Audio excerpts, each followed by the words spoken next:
Friends, good evening to all of you. And it's a beautiful occasion, birthday of our president. Let us send the greetings, our greetings to the president. Okay.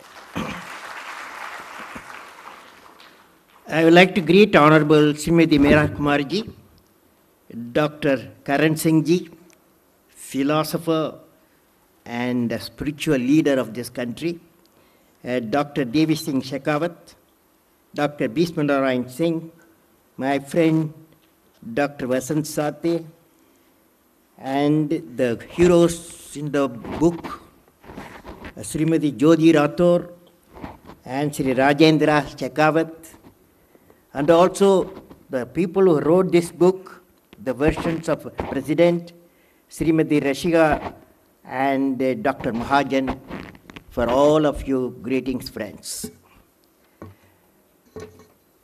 I am indeed delighted.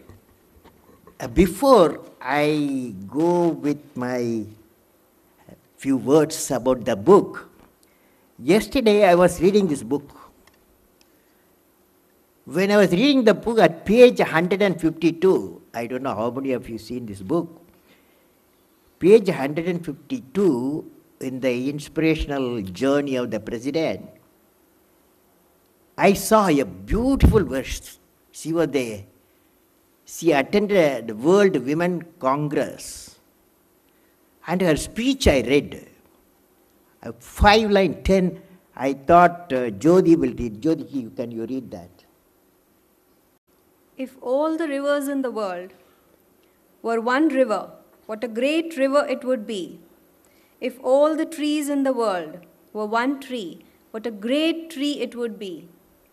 And extending the same thought to women's unity and power, she remarked amidst thunderous applause, if all the women in the world speak in one voice against terrorism and war in the favor of peace, what a great voice it would be. What a beautiful version.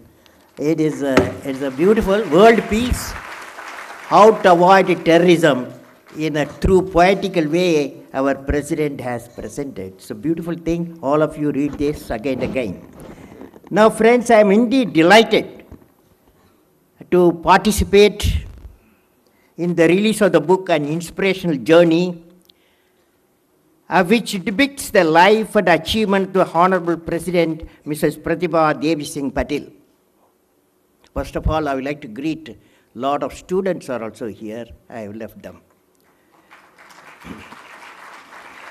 My greetings to all the distinguished guests present here. Honorable Pratibha ji belongs to the pre-independence era. When I read that, some of the things unfurled, and the time when it was very difficult for women to actively participate in the all social and education endeavors because of discrimination. It is a British India, and India's India also at that time. I think in the pre-independent generation, men had more freedom and access to opportunities which were severely restricted for girls and women. We can see that in her life story. However, she had the courage, she had to, and perseverance and mental discipline to focus toward the goal of getting herself a good education in the midst of several restrictions. Friends, when I am in the midst of you, I would like to talk on the topic, the great journey of 6 decades. For 15 minutes, I will take you for 6 decades of life of Pratibha ji. While reading the book, I read the book. Reading the book, I came across some of the instances which I would like to share. As a young girl, Pratibha ji has seen her aunt. Very touching story she is telling. As a young girl, Pratibha has seen her aunt receiving letters. But when others ask her to read out, she will say, I have misplaced my spectacles and will read later and tell you, unquote. This happened for many days and weeks. One day, aunt took the Pratibha ji separately and told her, My dear girl, see, I can't read that. I can't read that. That's why I am telling like this. Such a horrible situation should not come for any woman. This is the advice she got from her aunt. This made an imprint in Pratibha. How important is women's education, and the girl thought was motivated. Her aunts, all 5 brothers, were great lawyers of repute. Since the aunt was a girl, she was not allowed to read. That was the generation before us. Pratibha ji was fortunate that her father wanted to make a difference and make his daughter to study for higher education. He encouraged her to study and excel. But he put several restrictions on her movement, unlike for her brothers. She had to come back home before sunset. There were restrictions on her dressing, many such conditions. Pratibha ji was a disciplined girl, respected her father and family, and obeyed the rules set by her father.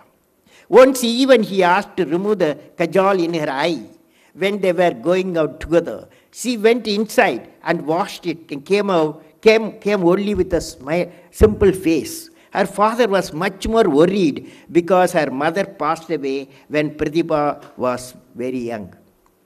Once when Pratibha ji asked her father, why you are putting so much restriction on me? This is in the book.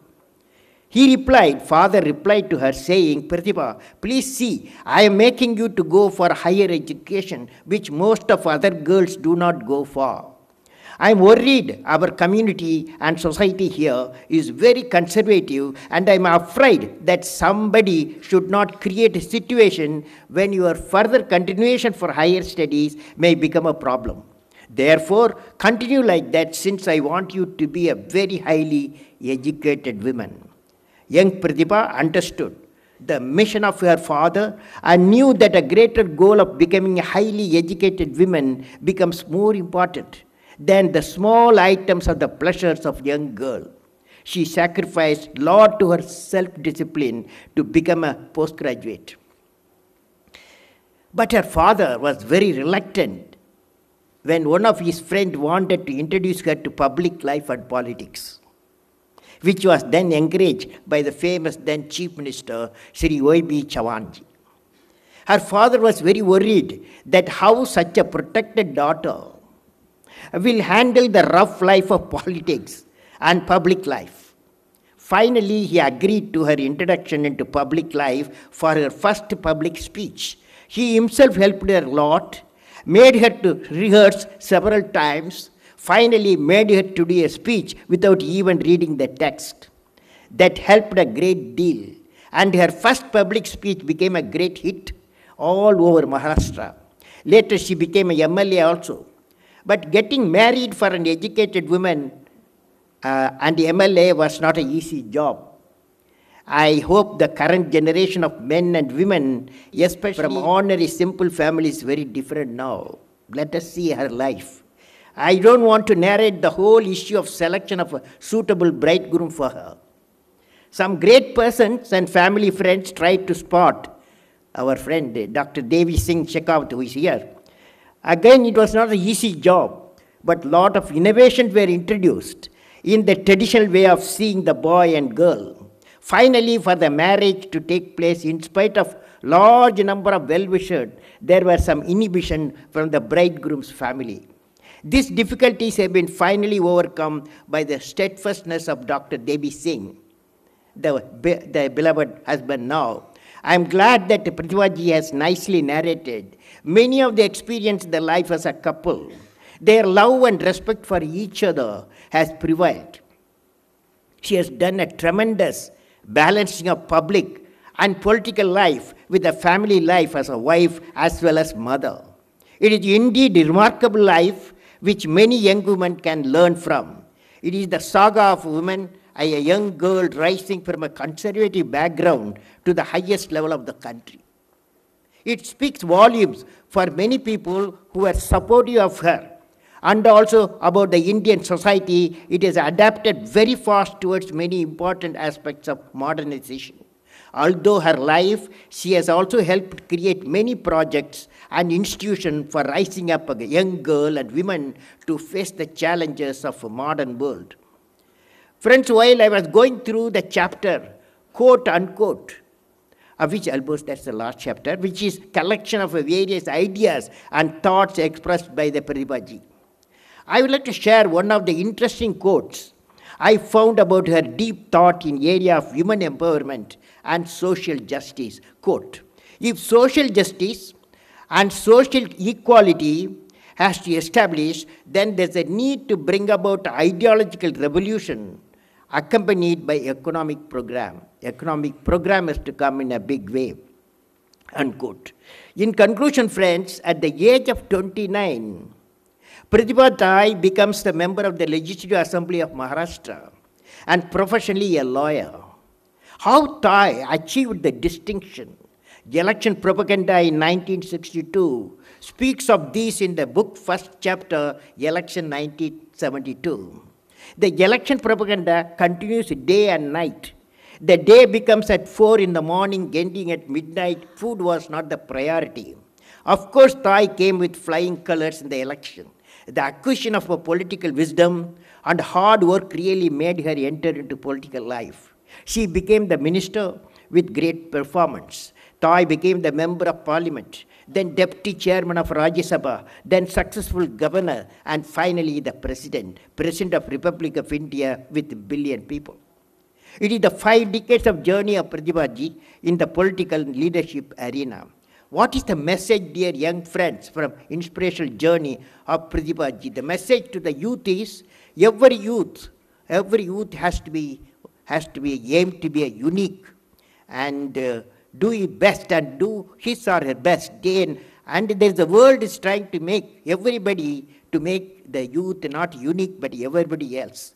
The challenge, my young friends, is that you have to fight the hardest battle which any human being can ever imagine to fight. Never stop fighting until you arrive at your destined place, that is the unique youth. Here the fighting refers to every youth having an aim in life, acquiring the knowledge continuously, hard work with devotion, and above all, perseverance toward the mission. With these words, I release the book, An Inspirational Journey, and my best wishes to all of you. May God bless you.